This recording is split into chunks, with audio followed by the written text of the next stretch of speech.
गणों को मेरा नमस्कार। आज हम लोग वरुथनी एकादशी के बारे में जानेंगे। तो आइए इसके बारे में विस्तार पूर्वक जानते हैं। वैशाख कृष्ण पक्ष की एकादशी को वरुथनी एकादशी कहा जाता है। हिंदू धर्म में इस पुण्य व्रत को सौभाग्य का प्रतीक माना जाता है। यह सौभाग्य प्रदान करने वाली है। इस व्रत में भगवान विष्णु के वराह अवतार की पूजा करनी चाहिए। वरुथनी शब्द संस्कृत भाषा के वरुथिन से बना है, जिसका मतलब है प्रतिरक्षक, कवच या रक्षा करने वाला। चूंकि यह एकादशी व्रत भक्तों की हर कष्ट और संकट से रक्षा करता है, इसलिए इसे वरुथनी 11 या वरुथनी एकादशी कहा जाता है। वैशाख मास के कृष्ण पक्ष की वरुथनी एकादशी का व्रत करने के लिए उपवासक को 10वीं तिथि के दिन से ही एकादशी व्रत के नियमों का पालन करना चाहिए। व्रत पालन में 10वीं तिथि की रात्रि में ही सात्विक भोजन करना चाहिए और भोजन में मांस, मूंग, दाल और चने, जौ, गेहूं का प्रयोग नहीं करना चाहिए। इसके अतिरिक्त भोजन में नमक का प्रयोग भी नहीं होना चाहिए तथा शयन के लिए भी भूमि का प्रयोग ही करना चाहिए।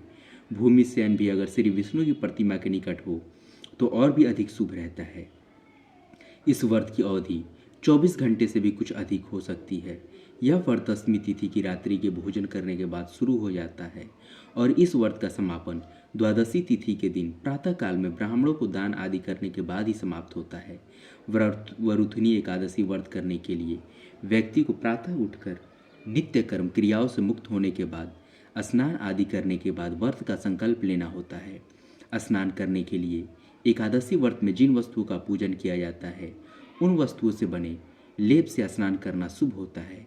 इसमें आंवले का लेप, मिट्टी आदि और तिल का प्रयोग किया जा सकता है। प्रातः व्रत का संकल्प लेने के बाद श्री विष्णु जी की पूजा की जाती है। पूजा करने के लिए धान्य का ढेर रखकर उस पर मिट्टी या तांबे का घड़ा रखा जाता है। घड़े पर लाल रंग का वस्त्र बांधकर उस पर भगवान श्री विष्णु जी की पूजा धूप, दीप और पुष्प से की जाती है। अब हम लोग वरुथनी एकादशी व्रत कथा को विस्तार पूर्वक सुनते हैं। प्राचीन समय में नर्मदा तट पर मांधाता नामक राजा रहता था। राजकाज करते हुए भी वह अत्यंत दानशील और तपस्वी था। एक दिन जब वह तपस्या कर रहा था, उसी समय एक जंगली भालू आकर उसका पैर चबाने लगा। थोड़ी देर बाद वह राजा को घसीटकर वन में ले गया। तब राजा ने घबराकर तपस्या धर्म के अनुकूल क्रोध न करके भगवान श्री विष्णु से प्रार्थना की। भक्तजनों की बात शीघ्र सुनने वाले श्री विष्णु वहां प्रकट हुए तथा भालू को चक्र से मार डाला। राजा का पैर भालू खा चुका था। इससे राजा बहुत ही शोकाकुल था। विष्णु जी ने उसको दुखी देखकर कहा कि हे वत्स, मथुरा में जाकर तुम मेरी 12 अवतार मूर्ति की पूजा वरुथनी एकादशी का व्रत करके करो। इसके प्रभाव से तुम पुनः अंगों वाले हो जाओगे। भालू ने तुम्हारा जो अंग काटा है वह अंग भी ठीक हो जाएगा। यह तुम्हारे पैर पूर्व जन्म के अपराध के कारण हुआ है। राजा ने इस व्रत को पूरी श्रद्धा से किया और वह फिर से सुंदर अंगों वाला हो गया। व्रत के दिन ध्यान रखने वाली कुछ खास बातें होती हैं जो आपको ध्यान देनी चाहिए। वरुथनी एकादशी का व्रत करने वाले को 10वीं के दिन से ही निम्नलिखित 10 वस्तुओं का त्याग कर देना चाहिए। कांस के बर्तन में भोजन नहीं करना चाहिए, मांस नहीं खाना चाहिए, मसूर की दाल नहीं खानी चाहिए, चना नहीं खाना चाहिए, करौंदे नहीं खाने चाहिए, साग नहीं खाना चाहिए, मधु नहीं खाना चाहिए, दूसरों से मांगकर अन्न नहीं खाना चाहिए, दूसरी बार भोजन नहीं करना चाहिए, वैवाहिक जीवन में संयम से काम लेना चाहिए।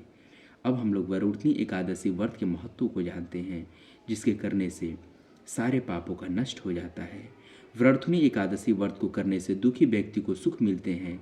राजा के लिए स्वर्ग के मार्ग खुल जाते हैं। इस व्रत का फल सूर्य ग्रहण के समय दान करने से जो फल प्राप्त होता है, वही फल इस व्रत को करने से प्राप्त होता है। इस व्रत को करने से मनुष्य लोक को परलोक दोनों सुख में पाता है और अंत समय में स्वर्ग को जाता है।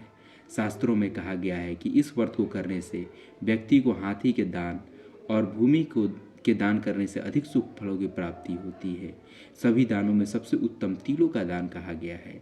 तिल दान से श्रेष्ठ स्वर्ण दान कहा गया है और स्वर्ण दान से भी अधिक शुभ इस एकादशी का व्रत करने का उपरांत जो फल प्राप्त होता है वह कहा गया है।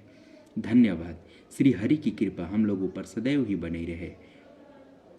धन्यवाद। अगर ये आपको वीडियो पसंद आई तो इस वीडियो को लाइक करें और चैनल को सब्सक्राइब अवश्य करें ताकि मैं आपको और भी व्रत त्यौहार और ज्योतिषीय ज्ञान से जुड़ी आपकी बातें आपको तक पहुंचाता रहूं। धन्यवाद।